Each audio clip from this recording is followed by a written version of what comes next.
Близнецы, приветствую вас на моем канале. Это ваш гороскоп на май 2025 года. После довольно нестабильного марта и апреля, когда многое могло идти не по плану, май наконец-то даст вам возможность выдохнуть, собраться с мыслями и вернуться в свою силу. Первые недели месяца подойдут для спокойной работы, восстановления, подготовки к новому этапу, а уже с 20-х чисел начнется настоящий личный перезапуск. Вы почувствуете больше энергии, ясности и мотивации. Это отличное время, чтобы заняться собой, своими целями, внешним видом, а также чтобы начать что-то сначала. Конец мая особенно силен для новых начинаний, потому что в вашем знаке будет новолуние, и оно даст вам импульс к действиям и изменениям. Также в мае могут начать меняться ваши взгляды на окружение и планы на будущее. Будут приходить новые идеи, вы начнете четче понимать, с кем вам по пути, а с кем нет. Это месяц, когда вы будете ближе к себе и к своим настоящим желаниям. Используйте его, чтобы заложить фундамент на весь предстоящий год. И, кстати, майские близнецы, поздравляю вас с днем рождения. Пусть этот год принесет вам очень много счастья, любви к себе и гармонии в жизни. Напоминаю вам, что очень важно смотреть гороскопы не только по Солнцу, по своему знаку зодиака, который вы знаете, а еще и по асценденту и Луне. Часто именно асцендент 70-80% совпадений проигрывается именно по нему. Все реальные события в жизни, которые у вас происходят, которые касаются отношений, переезда, смены работы, все это проигрывается по асценденту. Если вы его не знаете, напишите в комментариях точное место рождения, время рождения и дату рождения. Я для вас бесплатно его рассчитаю. Тогда вы сможете смотреть гороскопы правильно и на все 3 знака. 4 мая Плутон разворачивается в ретроградное движение в вашем 9 доме. Плутон — это одна из самых медленных и глубоких планет, и ее разворот не чувствуется сразу, но запускает длительный процесс внутренней трансформации в этих сферах. А 9 дом связан с обучением, расширением кругозора, философией, путешествиями, иммиграцией, юридическими вопросами и смыслом жизни. Плутон будет ретроградным с 4 мая 2025 года до 13 октября 2025 года, 5 месяцев примерно. Этот период может дать вам ощущение, что что-то внутри вас больше не откликается на старые идеи, взгляды или мечты. Может появиться желание переосмыслить свои убеждения, отказаться от устаревших взглядов и глубже понять, к чему вы стремитесь и где на самом деле хотите быть, будь то физически, ментально или духовно. Если вы давно задумывались о смене страны, профессии, учебы или образа мышления, то ретроградный Плутон будет подталкивать вас к этим внутренним вопросам. Могут возвращаться незавершенные вопросы, связанные с образованием, документами, эмиграцией или юридическими темами.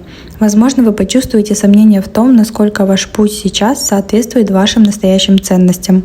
Появится желание копнуть глубже. А что на самом деле мое? Почему я думаю вот именно так? Что дает мне свободу, а что ограничивает? Плутон может обострить внутренние конфликты между тем, что приемлемо для общества, и тем, что действительно откликается вам. Он как будто будет вас приглашать на внутреннее путешествие туда, где больше не работают старые схемы. Все, что вы раньше принимали или делали по привычке, теперь может вызвать сопротивление или даже кризис веры в прежний путь. Что может происходить в этот период? Может появиться желание сменить страну, направление учебы или профессию, внутренняя переоценка своих убеждений, целей, смыслов, возможно, пересмотр отношений к религии, философии или ментальным установкам, ощущение, что я больше не верю в то, что верил раньше, глубокое изучение тем, которые раньше вы избегали, или конфликт между внешним «надо» и внутренним «хочу». Кто-то из вас может вернуться к вопросу переезда, иммиграции, подачи на визу или гражданство, особенно если в прошлом был перерыв или отказ. Ситуация, когда вы снова можете рассмотреть переезд, но уже с другой точки зрения, не куда податься, а где мне будет по-настоящему хорошо и свободно. Может задержаться важная поездка за границу или измениться планы из-за визовых вопросов, бюрократии или внутренних сомнений. Также в этот период возможно возвраты к старым судебным или юридическим вопросам, какие-то документы, которые зависли еще несколько лет назад. Сейчас могут вернуться вопросы, связанные с ними. Возможно, задержка в оформлении ПМЖ, гражданства, визы, разрешения на работу. Какие-то сложности с международными организациями, университетами, посольствами. Или нужно будет что-то заново подавать, какие-то документы. Если вы планируете переезд и вам задерживают ПМЖ, визу, въезд, разрешение на въезд, возможно, сейчас вот этот период ретро-Плутона Вселенная вам дает, чтобы вы пересмотрели ваши истинные цели. В общем, Плутон в этот период, пока он будет ретроградным, он может вас вернуть к тем вопросам, о которых вы уже забыли, которые связаны с эмиграцией, юридическими делами, обучением за границей. Так как Плутон — это медленная планета, возможно, в мае ничего резко не произойдет, и вы это не заметите, но осенью, когда он развернется в прямое движение, вы оглянетесь назад и поймете, что именно тогда, в мае, все началось. 6 мая Венера образует гармоничный аспект с Плутоном, активируя ваш 10 и 9 дома. Это мягкий, но очень глубокий импульс, который поможет вам лучше почувствовать, чего вы хотите достичь в жизни и как сделать первые шаги к реализации. Венера в 10 доме связана с вашей карьерой, имиджем, внешними проявлениями и профессиональными связями. А Плутон в 9 доме с тем, как вы видите мир, чему учитесь, на что опираетесь, как на внутреннюю философию. 9 дом — это расширение горизонтов. И в этот день может появиться вдохновение обновить свой имидж как специалиста. Может, вы решите изменить стилистику своей подачи, или измените оформление соцсетей, или начнете презентовать себя по-другому. Возможно, разговор или контакт с человеком, который поможет вам выйти на новый уровень. Какой-то эксперт в своем деле или преподаватель. Также может быть идея углубиться в обучение, чтобы повысить свою квалификацию и профессиональную ценность.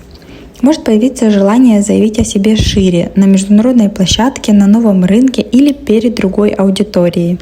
Это очень хороший день для презентации, переговоров, заявления о себе, работы с личным брендом, продумывания стратегий, как монетизировать свои знания, общения с вышестоящими или авторитетными людьми.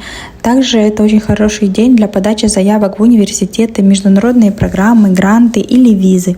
Этот аспект дает поддержку в том, чтобы соединить амбиции с ценностями, чтобы ваш успех был не только внешним, но и внутренне откликающимся. Важно слушать не что выгодно, а что на самом деле ваше. Для кого-то это может быть контакт с важным человеком, адвокатом, куратором, каким-то представителем структур, от которого зависит ваш легальный какой-то статус в другой стране. Может появиться желание оформить документы, связанные с образованием или карьерой за границей. Возможно, внутренний сдвиг, что вы больше не воспринимаете себя где-то временно, а начинаете видеть себя частью новой системы или нового места. Возможно, в этот период кому-то из вас предложат работу за границей. Дальше, 10 мая, Меркурий, планета мышления, общения, информации и логистики, ваша планета, входит в ваш 12-й дом. Это дом тишины, уединения, изоляции, внутренних процессов, завершений, интуиции и скрытых тем, а также иммиграции и дальних земель. С этого дня и на ближайшие 2 недели начинается период, когда ваш ум все больше будет направлен внутрь. 12-й дом — это не дом активных действий, это дом тишины, завершения, наблюдения, интуиции и подготовки к новому этапу, который начнется уже после 20 мая, когда Меркурий войдет в ваш знак. Меркурий, планета ума, речи, логики, общения в 12 доме, становится более тонким, чувствительным и погруженным в размышления и внутренние диалоги.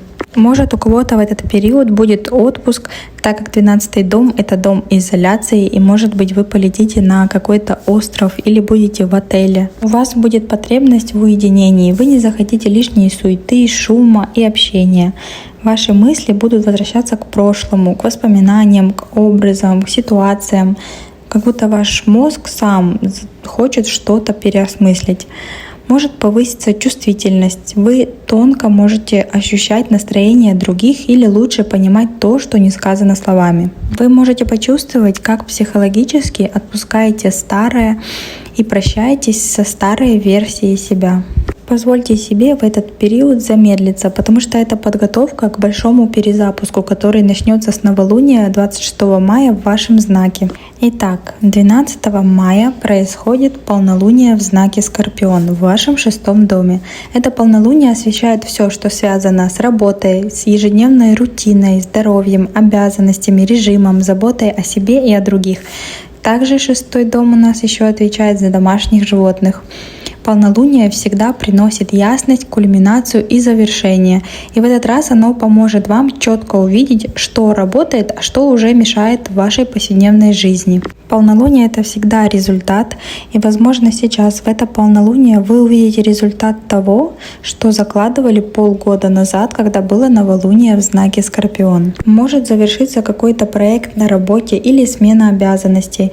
Возможно, прозрение в теме здоровья. Начнете лучше понимать, что телу нужно, или получите важный сигнал от него. Может будет желание выйти из зависимости от токсичного коллектива, перегрузки или вредных привычек. Может прийти какая-то ясность или кульминация насчет работы, потому что полнолуние — это про результат. Вы можете осознать, что работаете сверх нормы, а отдачи никакой нет. Или у вас может появиться желание перестроить рабочий график, или, может быть, перестать с кем-то работать, с кем раньше работали. Может, в полнолуние вы решите наконец, что вам нужен помощник и что вам пора распределить обязанности. В этот период тело может давать сигналы: бессонница, скачки давления или какие-то боли. Это все не болезни, это все накопившаяся усталость и напряжение. Поэтому это очень хорошее время для детокса, для расслабления, расхламления, составления нового режима, записи к врачу или начала оздоровительной практики. Это полнолуние покажет вам, на что стоит обратить внимание в здоровье, в графике, в режиме или в своей работе. Полнолуние может не сразу дать ответы, но оно обязательно осветит проблему, которую больше нельзя игнорировать. Оно обязательно ее высветит. Прислушайтесь к себе, особенно к тому, что вы чувствуете вечером 11-12 мая, когда будет происходить полнолуние. И это будет честный разговор с самим собой. Как я живу и что я хочу поменять в своем дне, теле или режиме дня. 17 мая Солнце соединяется с Ураном в вашем 12 доме. Это очень необычное соединение, потому что Уран — это планета неожиданности, озарения, свободы, резких поворотов, обновления и стремления выйти за рамки. Когда эти две планеты, Солнце с Ураном, соединяются, всегда происходит внезапное внутреннее переключение, вспышки осознания или неожиданные сдвиги, особенно на уровне мышления, интуиции и эмоционального состояния. Так как это происходит в вашем 12 доме, доме подсознания, изоляции, завершений, внутренней жизни, тишины, прошлых историй и скрытых процессов, то энергия этого соединения направлена вглубь, а не наружу. Но также 12-й дом — это дом тайн, поэтому Уран у нас планета неожиданностей. Возможно, раскроется какая-то тайна, о которой вы даже и не думали или которой не ожидали. Если у вас есть тайны, тогда будьте осторожны в этот период. Так как Уран — это планета неожиданностей, то вам может прийти какая-то идея. Вы можете проснуться с одной мыслью, а лечь спать вообще с другой. Может прийти прозрение через сон, книгу, фразу или случайную встречу. Это как внутренний взрыв света, который вскрывает то, что вы игнорировали, и даст вам новый взгляд на себя и на жизнь. Вам может прийти идея, которая поменяет все. Но она пока как зернышко, и прорастет она позже, если вы сейчас начнете закладывать что-то. Может быть внезапное прощение, отпускание или завершение внутреннего конфликта. Возможно, будет желание уехать, сбежать или начать с нуля, даже если пока вы просто об этом думаете. Позвольте себе в этот период перезагрузку, даже если на это нужно всего лишь час тишины или прогулка. Записывайте свои ощущения, мысли или сны. Они могут стать поворотными в этот момент. Не планируйте важных событий на этот день, но будьте готовы к внутреннему откровению. 20 мая происходит самое важное событие месяца. Солнце входит в ваш знак и активирует ваш первый дом. Как будто ваша энергия сейчас включается и вас поставили на зарядку. Это очень важный момент, потому что когда Солнце входит в ваш знак, начинается ваш личный солнечный Новый год.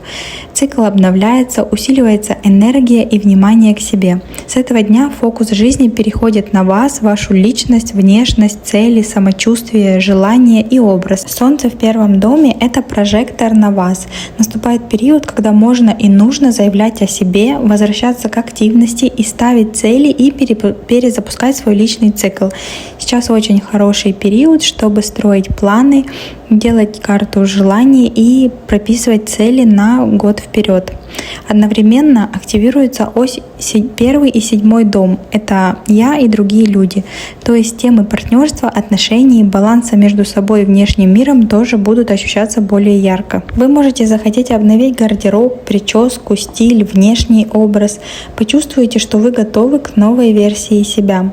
Может вернуться энергия, проснуться мотивация и появиться желание снова действовать. Сейчас очень хорошее время, чтобы ставить личные цели на год, чего вы хотите добиться до следующего мая, и прописывать все свои желания, мечты и цели. Вы можете осознать, что давно подавляли свое мнение и наконец-то решите говорить то, что действительно думаете. Или можете словить себя на том, что устали от удобного образа и хотите выглядеть так, как чувствуете себя внутри. Кто-то из вас может понять, что хочет сменить направление в карьере или запустить свое дело и впервые позволит себе задуматься об этом всерьез. Когда Солнце входит в 1 дом личности, то теневым образом активирует 7 дом отношений, партнерства и других людей. Может быть, станет в этот период видно, кто из окружения вас поддерживает, а кто тянет вниз, или где вы теряете себя ради отношений. Какие партнерства, может быть, не нуждаются больше в вас, или нуждаются в перезагрузке или завершении. Вы можете понять, что в паре вас не слышат, и впервые начнете четко обозначать свои границы, или решите выйти из отношений, в которых больше нет вас. То есть вы можете стать инициатором. 24 мая планета Сатурн, планета зрелости, внутренней опоры, дисциплины, структурирования, впервые за много лет входит в знак Овна и включает ваш 11 дом. Это не окончательный переход Сатурна, потому что пока что только первый пробный заход до осени у него будет на 4 месяца. Потом он вернется обратно в знак Рыбы, и только в 2026 году, в начале, если я не ошибаюсь, в феврале, он зайдет уже на 3 года в знак Овен, в ваш 11 дом. Но уже сейчас вы почувствуете, как начинает меняться отношение к будущему, к целям, планам и людям, которые вас окружают. Все, что раньше казалось нормой, может перестать вдохновлять. Все, что раньше было на автомате, сейчас начнет требовать зрелого пересмотра, так как Сатурн у нас планета зрелости. Вот в этот период, пока что 4 месяца, когда Сатурн пробудет в Овне, это будет как маленький трейлер, что вас ждет в следующие 3 года, начиная с 2026 года. Это будет не резкий поворот, а фон, который незаметно будет перестраивать вашу внутреннюю систему координат. Вы можете внезапно понять: я больше не хочу вот это, мне больше не интересны эти разговоры, эти планы или эти люди. Кто-то из вас может почувствовать дистанцию с друзьями, с которыми раньше были очень близки, а кто-то наоборот захочет построить сообщество вокруг важной идеи. Но главное — это чувство «я хочу идти в будущее осознанно», а не просто как получится. У вас могут начать меняться желания, мечты, цели, планы. И то, что раньше казалось амбициозным и важным, теперь может ощущаться как чужое. То, что вы откладывали на потом, наоборот, может стать настойчиво напоминать о себе. Возможно, появится необходимость отказаться от проектов, которые уже давно себя исчерпали, или пересобрать свою роль в группе, команде или партнерстве, так как 11-й дом — это еще дом коллективов. Это момент, когда хочется собрать вокруг себя не ради количества людей, а ради настоящей поддержки. Не исключено, что у кого-то из вас может появиться ощущение одиночества. И не потому, что вы одиноки, а потому, что внутренне вы растете, и прежние связи перестают вас питать. Это может быть время, когда вы пересмотрите свою цифровую реальность. Отписки, фильтр окружения, отказ от навязанных трендов. Или наоборот, вы захотите начать новый путь и будете искать тех, кто с вами на одной волне. Сатурн в 11 доме всегда задает вопрос, каким ты хочешь видеть свое будущее. Не то, что нравится в Инстаграм, а то, что действительно важно лично вам, а не навязано обществом или другими людьми. Это время, чтобы перестроить свой маршрут, чтобы обнулить ненужные цели и вложиться в то, что действительно имеет смысл. Уже в ближайшие месяцы вы начнете закладывать новую основу для будущего через дисциплину, честность с собой, отрезвление и стратегию. Это не быстрый путь, но он ваш. 25 мая Меркурий, ваша планета, планета мышлений, общений, идей, возвращается домой в ваш знак Близнецы, и включает ваш 1 дом, который в мае очень важен. Это как будто включается заново голова, мысли становятся более яснее, речь быстрее, а желания конкретнее. Вам снова захочется говорить, двигаться, строить планы, общаться, быть в ритме и делиться. Это возвращение фокуса к себе, к своим потребностям, голосу, видению и планам. Если в начале мая вы чувствовали, что многое было неясно, хотелось побыть в тени, помолчать, переживать внутри, то теперь приходит ощущение, что можно выйти наружу, заговорить и выразить себя. Вы снова станете контактными, остроумными, интересными даже для самого себя. Вернется внутренняя подвижность, живая ментальная энергия и искра в глазах. Это очень мощный перезапуск для вас, конец мая, потому что 26 мая следом за Меркурием происходит новолуние в вашем знаке, в вашем первом доме. Это один из самых важных дней месяца. Сначала включается Меркурий, ваша управляющая планета, и дает ясность, идеи, контакты, а затем происходит новолуние, точка с нуля, точка нового начала. Все это в вашем знаке, и все это про вас. Вы выходите в совершенно новый личный цикл. Это как внутренний Новый год. Вы почувствуете, что многое позади, и наконец-то можно строить новую версию себя. Не на автомате, не из прошлого, а именно осознанно. Это не про резкие перемены, это про чувство, что я возвращаюсь к себе. Так как новолуние происходит в вашем знаке, возможно, что-то новое придет в вашу жизнь. Новая идея, новая работа, новый человек. Может, вы наконец-то запустите свой курс, свое дело и то, что вызывает лично у вас интерес, а не просто кому-то нравится. У вас может быть осознание, что вы устали быть удобными и быть на заднем плане, и теперь вы можете выйти в свет. Очень хорошее время, чтобы обновить себя, свою одежду, свой имидж. Можете прописать цели на год вперед. Вот именно личные ваши цели, чего вы действительно хотите. Не цели, которые по работе или то, что вам нужно делать по вашему режиму и графику. Нет, именно то, что вы хотите, каким или какой вы хотите видеть себя через год. Лично от себя настоятельно рекомендую вам прописывать свои мечты, мечтать, потому что они сбываются. И не надо их стесняться и ограничивать себя и думать, что чего-то вы недостойны. Прописывайте, мечтайте всегда о более масштабном и даже о таком, о котором вы думаете, что никогда не может произойти в вашей жизни и сбыться. Всегда мечтайте масштабно, и вы увидите, как неожиданно эти мечты будут реализовываться в вашей жизни даже неожиданным для вас путем. Май станет для вас месяцем внутреннего перезапуска и возвращения к себе. Это отличное время, чтобы заявить о себе, даже если вы раньше молчали. Очень хорошее время, чтобы обновить свой имидж, голос, стиль общения, чтобы отпустить лишние связи и поставить личные цели. В этот период очень хорошо вспомнить, что вы живете на самом деле для себя, а не для других.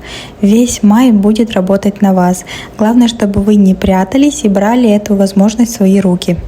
Подписывайтесь на канал. Спасибо большое за комментарии. Я все читаю, на все комментарии стараюсь отвечать. Мне очень приятно, и это мотивирует меня записывать для вас гороскопы на каждый месяц. Близнецы, желаю вам удачного месяца и самого прекрасного личного Нового года.